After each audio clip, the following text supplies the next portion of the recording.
C.S. 루이스의 네 가지 사랑에는 에로스적 사랑에 대한 견해들이 나옵니다. 사람들은 에로스의 영적 유형을 육적인 요소로 생각한다고 합니다. 그래서 남녀의 사랑 속에서 정욕이 최대한 축소될 때 그 사랑을 가장 고상하고 아름다운 것이라고 여깁니다. 하지만 C.S. 루이스는 이것이 성경적 접근은 아니라고 말하고 있습니다. 사도 바울이 고린도전서 7장에서 염려했던 것 역시 부부 사이의 친박 문제가 아니라 배우자에 대한 지나친 몰두였습니다. 미혼과 기혼을 막론하고 신앙생활의 가장 큰 방해 요소는 결국 사소하고 시시하기 그지없는 것에 대한 염려입니다. 당장 해야 할 일에 대한 사소한 염려와 결정으로 마음이 어지러운 상황이 어떤 격정이나 욕망보다도 우리 신앙생활을 방해합니다. 다시 말해 결혼 생활에 따르는 가장 큰 유혹은 유혹이 아니라 탐욕입니다. 에로스적인 사랑으로 행복할 수 없다는 데에는 의문의 여지가 없습니다. 그런데 에로스적인 사랑은 평생 짊어지고 가야 할 불명예, 가난, 요랑생활 등 어려운 상황 속에서도 함께라면 어떤 고통이라도 이겨낸다고 외칩니다. 어쩌면 하나님의 사랑과 가까운 고귀한 사랑처럼 보이기도 합니다. 하지만 하나님 없이 희생하고 헌신하는 것이야말로 가장 무서운 타락입니다. 우리는 육적, 정신적, 영적 타락을 나누어서 생각해서는 안 됩니다. 모두가 같은 타락이기 때문입니다. 타락은 사탄의 유혹으로부터 일어납니다. 1절입니다. 그런데 뱀은 여호와 하나님이 지으신 들짐승 중에 가장 간교합니다. 뱀이 여자에게 물어 이르되 하나님이 참으로 너희에게 모든 동산나무의 열매를 먹지 말라 하시더냐? 여러분, 사탄은 존재합니다. 영계에서 천사의 타락이 먼저 일어났기에 지금 사탄이 뱀의 모습으로 여자에게 접근했습니다. 천사장이었던 루시퍼가 자신을 하나님과 동등하게 여기다가 하늘에서 쫓겨났습니다. 사탄은 인간이 하나님과 연합하여 사는 것을 질투합니다. 그래서 사람에게도 하나님과 같이 되려는 자기의 마음을 심어주는 것이 사탄의 소원인 것입니다. 사탄이 어떻게 유혹합니까? 사탄은 자신의 정체를 드러내지 않습니다. 징그럽고 뿔이 달린 모습으로 오지 않고 광명한 천사처럼 인간과도 말이 통하는 뱀의 모습으로 다가왔습니다. 그래서 비밀이 많고 투명하지 않고 모든 것이 베일에 쌓인 사람은 여러분 경계해야 합니다. 또한 사탄은 간교함으로 옵니다. 벌거벗었다, 지혜롭다, 슬기롭다, 영리하다. 모두 이 간교하다와 똑같은 말의 어원에서 온 말입니다. 지혜로운 모습으로 간교하게 다가오면 무지한 사람들은 분별이 안 됩니다. 하나님이 지으신 것이 모두 보시기에 좋았고 선하지 않은 것이 없는데 뱀이 인간과 말이 통할 정도로 영리하고 지혜로우니 간교해지기가 쉬웠습니다. 결국 사단의 통로가 된 것입니다. 또한 사탄은 약점을 공격합니다. 뱀은 먼저 여자에게 다가갔습니다. 약점이 많으면 사단에게 무너지기가 쉬운 것입니다. 뱀이 여자보다 열등한데도 여자가 뱀에게 유혹을 당한 것입니다. 뱀이 아무리 예쁘고 멋있어 보여도 생기가 들어가지 않은 짐승에 불과합니다. 이것을 분별하지 못하는 여자의 약점을 알고 뱀이 교묘하게 접근해 오는 것입니다. 두 번째로 사탄은 점진적으로 말씀을 회방합니다. 사탄은 먼저 의심을 불러일으키는 간교한 질문을 던집니다. 그러면서 사람의 자존심을 살살 긁습니다. 1절에서 뱀이 어떻게 물어봅니까? 하나님이 참으로 너희에게 모든 나무 열매를 먹지 말라 하시더냐? 이렇게 묻는 것입니다. 자세히 읽어보시기 바랍니다. 창세기 2장에서 구속사를 이루어 가시는 언약의 하나님, 여호와의 하나님으로 하나님은 자신을 드러내셨습니다. 그런데 뱀은 여호와 하나님에서 여호와를 교묘하게 쏙 빼고 물어보는 것입니다. 하나님을 다신론적인 하나님으로 격화시켜버리고 여자로 하여금 자신이 언약의 주인공이라는 것을 잊어버리게 만드는 질문을 해대는 것입니다.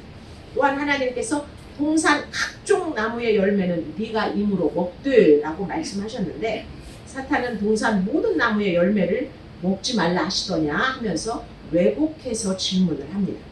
네가 이 에덴을 다스리는 주인인데 다 먹는 게 아니라고? 너희를 뭘로 보고? 이런 식으로 이렇게 자존심을 건드리는 것입니다. 우리 표현으로 하자면, 야, 너 시댁이 그렇게 부자인데 여태 집도 하나 안 사주냐? 이렇게 자존심을 긁는. 회사에서 너를 그렇게 믿는다면서 아직 부장도 못 달았냐? 이렇게 위해주는 척하면서 자존심을 긁는 것이 사단의 방법인 것입니다.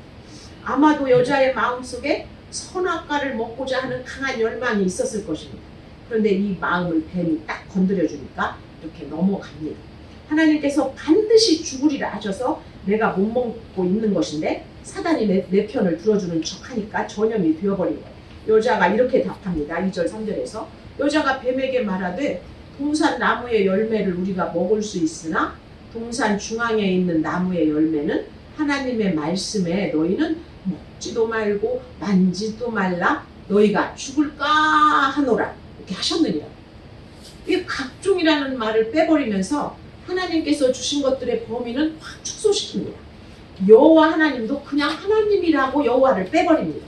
먹지 말라를 먹지도 만지지도 말라 이렇게 하나님의 명령을 과중한 것으로 왜곡을 시켜버립니다. 그건 반드시 죽으리라는 하나님의 말씀을 죽을까 하노라 이렇게 자신이 그 말씀을 어겼을 때의 벌을 약화시켜서 말합니다. 에덴에서 잘 먹고 잘 살고 있었기 때문에 하나님의 말씀을 절대적으로 여기지 않고 가감해버린 것입니다. 결국 사탄만 대화에 성공했습니다. 여자의 최고 관심사인 선악과 먹는 주제를 건드려주니까 여자가 사단의 밥이 된 것입니다. 그래서 누구와 대화하는지가 얼마나 중요한지 모릅니다. 사탄과 대화하는 것 자체가 인생이 망하는 길입니다. 사탄은 곧 하나님과의 관계를 이간질하고 말씀을 의심하게 만들기 때문입니다. 이단에 속한 사람은 한두 번 훈계하고 그 후에 멀리하라고 디도서 3장 10절에 말했는데 내가 고쳐보겠다고 하는 것이 교만입니다. 이단에도 기운이 있어서 금세 끌려가 버리기 때문입니다. 여자는 이미 하나님에 대해 불만을 가지고 있었습니다. 그런데 그 마음에 사탄이 딱 도장을 찍어주었습니다. 그러니 온 귀를 열고 사단의 말을 경청하기 시작한 것입니다. 이단에 가는 사람들도 남이 끌고 가서 가는 것이 아니라 내 욕심에 미혹이 되는 것입니다. 미국의 사회심리학자인 엘리어트 에런스는 거짓말의 진화에서 이렇게 말하고 있습니다. 자기 이야기를 할 때 사람들은 유리한 내용은 덧붙이고 불리한 내용은 빼곤 한답니다. 그러다 보면 결국에는 자신이 손질한 이야기가 사실이 된다는 것입니다.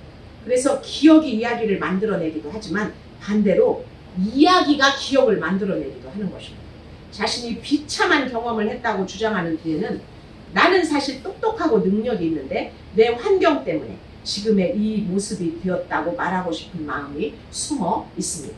내가 내 사건 속에서 주님을 만나야 하는데 옳고 그름을 따지며 선악의 문제에만 관심을 두기 때문에 원망이 나오는 것입니다.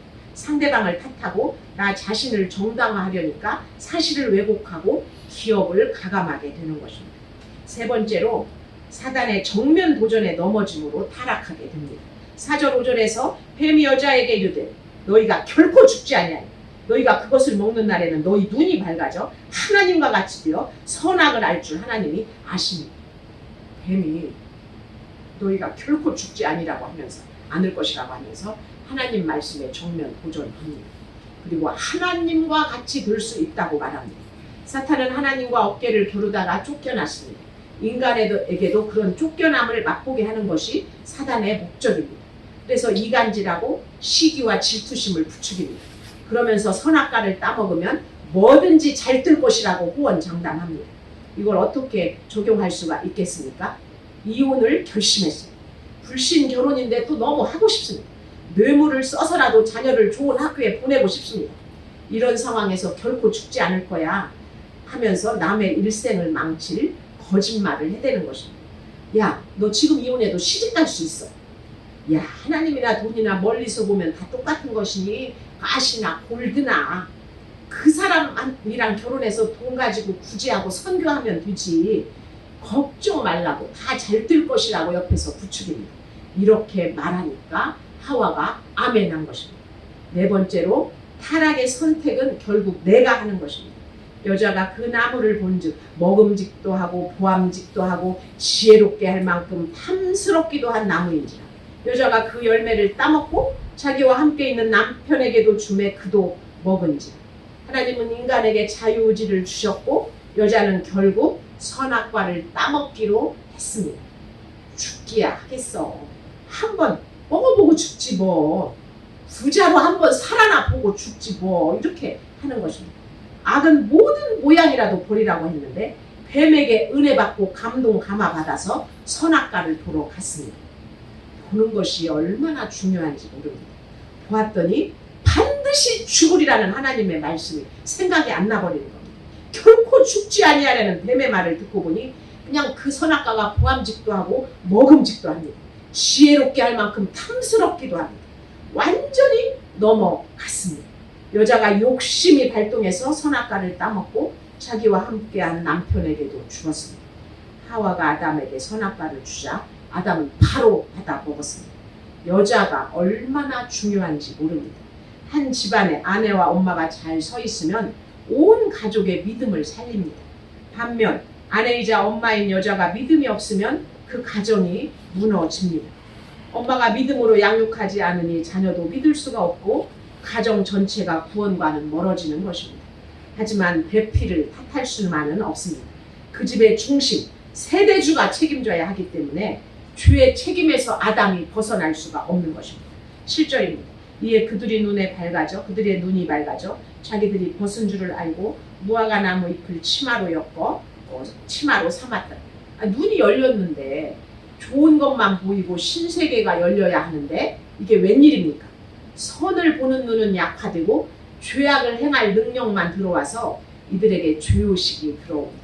그동안에는 벗은 것이 부끄럽지 않았는데 너무 수치스럽기 시작합니다. 대단해 보일 것 같은 결혼을 했는데 생각했던 결혼 생활과는 너무 달랐습니다. 그래서 다른 사람에게 말도 하기 싫고 나가기도 싫었습니다. 무화과 잎으로 수치를 가리듯이 위장을 하고 살았습니다. 8절입니다. 그들이 그날 바람이 불 때 동산에 거니시는 여호와 하나님의 소리를 듣고 아담과 그의 아내가 여호와 하나님의 낯을 피하여 동산 나무 사이에 숨은지라. 그러나 내가 아무리 위장하고 살아도 그날 바람이 불 때가 찾아옵니다. 초라한 무화과 잎 뒤에 숨어있는 나에게 여호와 하나님의 소리가 들리게 되는 날이 오는 것입니다. 그날 바람이 불 때 더 깊은 곳으로 숨지 말고 하나님 소리에 반응해야만 합니다. 하나님은 내가 티끌이고 먼지에 불과한 죄인인 것을 알고 그것을 알고 가는 사람, 술을 먹고 담배를 피워도 내가 죄인인 것을 알고 가는 사람을 하나님은 부르십니다. 우리들 교회가 발간하는 큐티책에 한 성도님이 이런 간증을 올려주셨습니다. 인간이 본래 악하고 음란한다는 것을 확실히 깨우치는 사건이 나에게도 생겼습니다. 2년 전까지 가끔 만나 식사하고 술장까지만 부딪히다가 연락을 끊고 기억을 지웠던 이성에게서 지난주에 연락이 온 것입니다. 그리고 무심결에 내가 먼저 식사 제안을 했습니다. 내 아내 2년 전과 똑같이 이성과 시간을 보낸다는 흥분과 그 너머의 음란의 끝을 은밀히 기대하는 마음속에 간음이 있음을 보았습니다. 부적절한 관계가 꿈꾸는 결말은 사랑 없는 성관계일진데 그때도 그랬던 것처럼 겉도는 이야기만 하면서 탐색만 할 것이고 빛과 어둠의 생각으로 갈등할 것이 분명했습니다. 결국 그날로 아내에게 소상이 밝혀 질책을 받고 구역 모임에서 오픈하여 욕망을 경계받았습니다. 구역에서 식구들이 아니 구역장님이 어떻게 감히 그런 악한 생각을 해요 라며 꾸짖어 내 음란의 힘을 잃게 했습니다. 그러자 감사하게도 그 흥분의 기대가 포기되고 아무 일 없었던 듯이 요동함이 사라졌습니다. 사탄의 유혹을 피해가는 비결이 바로 이것입니다. 공동체에서 검증받고 나눔을 하면서 내가 먹은 선악과가 무엇인지, 내가 먹지 말아야 될 선악과가 무엇인지 깨달아야 하는 것입니다. 욕심이 잉태해서 죄를 낳고 죄가 장성해서 사망을 낳습니다. 우리는 달구어지는 화덕과 같습니다. 우리는 환경이 되면 안 넘어갈 사람이 없기에 그까짓 것 하면서 우습게 여기지 말고 그 환경에서 벗어나는 적용을 하시기 바랍니다. 유혹에 빠지지 않기 위해서 직장을 옮기고 이사를 하는 구체적인 적용도 해야만 합니다. 만나서는 안 될 사람을 만나고 관계를 맺으면서 내가 숭고하고 이타적인 사랑을 하고 있다고 자부하십니까? 하나님이 그 가운데 계시지 않으면 고귀한 타락에 불과합니다. 타락은 언제나 내 앞에 입을 떡 벌리고 있는 것입니다. 날마다 말씀을 보고 들으며 구체적인 적용과 공동체의 나눔으로 사탄의 유혹을 물리치시기를 예수님의 이름으로 축원을 드립니다. 말씀을 정리하겠습니다. 사탄은 정체를 드러내지 않고 간교하게 점진적으로 회방하고 거짓말을 합니다. 본문 1절에서 사탄의 유혹으로 타락이 일어납니다.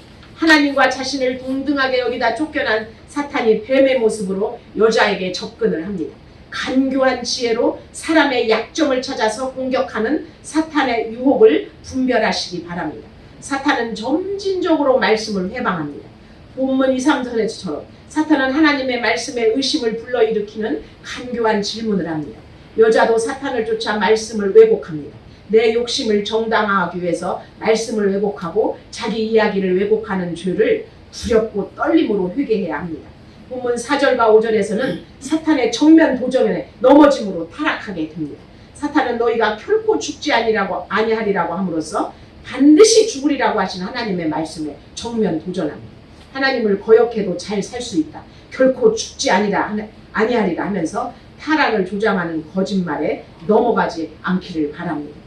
마지막 6절에서 8절을 보면 타락의 선택은 결국 내가 하는 것입니다.